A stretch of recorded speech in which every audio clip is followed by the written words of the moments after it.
Thanks for downloading this from listenin.org. I'm Frank Jenks, the one who brought his traveling microphone and portable recorder to spend some real time with Ed Sloan of Crossfade. Here he is speaking about Drown You Out. Drown You Out. That's pretty much a song that was written by Mitch and myself, pretty much in essence describing our past relationships. He and I both had some pretty intense past relationships, long relationships, and we're both kind of just getting out of them over the past 3 years. And we were some crazy bitches. Pretty much the song says it all. You come home and you just want to scream at the top of your lungs and not hear a damn word they say because they're just so much of a crazy bitch. And so Drown You Out is just about finally getting out from underneath that and just taking hold of yourself and what you're doing, and just not hearing a single word that somebody like that in your life has to say. Was it ever like that for you when you were growing up too, with your parents, where you just wanted to come in? Oh, absolutely. Like 15 years ago, I could have written the same song for my mom. Grew up with my mom, and never say she was a crazy bitch, but I still wish I could drown her out many times. Here's Ed speaking about artists that inspired him. And Metallica. Oh man, definitely Soundgarden, and Metallica in the sense of I know it's not really the same vein of lyrics, but Metallica. Every song I ever heard, I was like, I just identified with it in the sense of if I was in a really crappy mood or my just stuff wasn't going right, I could listen to any song they had. They were always talking about something other than going out and finding girls or drugs or this and that. They were just always talking about, what it felt on the inside to kind of be a little lost. So both of those bands for sure were huge influences on my lyrical writing. What do you think about the last Metallica record, which is... Yeah, man, you talking about Saint Anger? Yeah, I actually, everybody I've ever run into is kind of like, I don't really like that. And I was kind of that way at first until I actually got the entire album. And I love the entire album. I think that... I really like every song on there. The production stuff on it. Some of that stuff still kind of trips me out a little bit, with the sounds they use. But I can get past that very easily with Metallica. I couldn't do that with Load and Reload and some of that stuff in between, like Black and this one. But I think it's great, man. It's like you can tell that there's some therapy going on there. Here he goes into the song "Invincible." Yeah, Invincible is actually a very much different song than any other song on the album, in the sense that, Crossfade still, as a band, we still kind of talk about things in life that affect you very negatively. But Invincible is definitely that song that really felt like writing a song about somebody that came into my life, where I really found it was really cool to run into somebody that actually made you feel good about yourself and good about life. And finally you meet somebody that makes you just want to write a song like this. And, before then it was kind of like, I really did think, I think we all kind of agree with this. We were all like invincible, to girls or to relationships, because we just didn't care about it. But every now and again you run across somebody that really changes that 180 degrees. So. But is it something that you think you were looking for? I mean, you don't look for somebody to break down your walls. Oh no, absolutely, man. It was just speaking for myself and these lyrics and this song and that period of time in my life, I definitely was not looking for anybody whatsoever. It was just,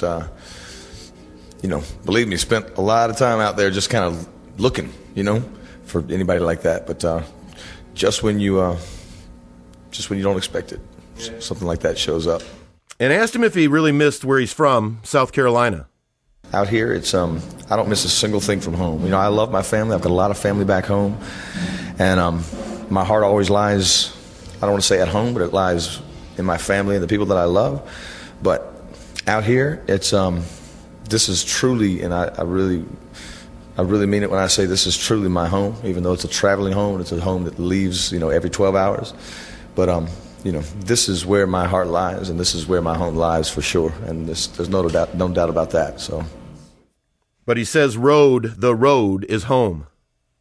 It's kind of city and country right there where I live. It's right in the city in some apartments, but it's also right on the outskirts. So it's, So can you get away from it all out there? Yeah, absolutely. I mean, it's nothing. And plus, we're rarely home. We're usually out here.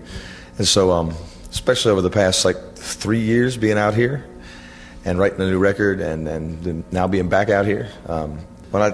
This is absolutely, even though we've had a week off and now we're like our first day back, but except for writing a record or being on tour, we're home for like a week at a time, maybe twice a year, and excuse me. So home is always here. Home is always the blue bus for us. Here he is speaking about "Wash the World Away." Great rock on purpose. Washing the World Away is about, just that hopeless kind of, wish I could just be by myself and not have to deal with everybody else outside of these walls, and washing everything away that doesn't mean crap to you. Is that an easy thing for you to do, though? Or, do you feel like you have all the pressure to kind of... Yep, but it's more, actually with every song on the record, and that one especially, it's more of a personal kind of, when we say washing the world away, at least for me, it's kind of like washing away all the things that existed in life that were bad, and not necessarily things like this or things that come along with a career or like music. That's it's more of a personal thing, I guess. Washing away the past, the things that have brought you where you are, and kind of it's kind of a negative song in a sense, but it's kind of a positive song in the sense of just washing away, kind of keeping all the good, but washing away all the stuff that just makes it bad. I guess I imagine it where I do sometimes, where sometimes I just lay on my back in the yard and look up and go, help me, or whatever, I don't know. Yeah. Is that what that kind of song is? Absolutely. That kind of sums it up in a very good nutshell right there, my man. Here's Ed speaking about winding down. We finish a show and do, sign autographs and hang out with fans and stuff until like at least 1 or 2 in the morning, every morning. The bus usually leaves around 2. So that gives us kind of 2 to 3 hours to, sit on the bus, have a cocktail, have a couple of smokes, and actually, wind your soul down. There's a lot of adrenaline pumping when you're out there on stage and then out there hanging out with the fans. So it takes a couple of hours to wind down. So we're kind of forced with a whole 4 or 5 o'clock, sundown. And here's Ed speaking about, they were on tour with Alter Bridge at the time. I go watch every show, and I get inspired every show because all their lyrics are uplifting, the show's uplifting, and that's one thing lately that's just been kind of keeping me going at night. Here's Ed speaking about no giving up. Along with a lot of the other stuff on the album, obviously there's some times when life wasn't so great and the people I was with weren't so great, but I found myself looking back at a lot of things and just wondering why I couldn't just be a better person for it, and why I couldn't just take what I've gotten and make the best I can. And especially with the music stuff, man, you're always tempted to give up because everything gets a little harder the older you get and the longer you try. And that song is my testament to me and everybody else about whatever you're doing in your life, whatever you think you can achieve, just to keep at it. And anything that's bad in your life, it's gonna be better. Seems like there's never enough time, or have I just too much curiosity? Can one?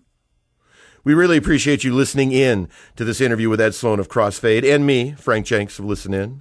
You want to hear more? Do more Crossfade or any artist that rocks on purpose? We have interviews and podcasts galore at listenin.org.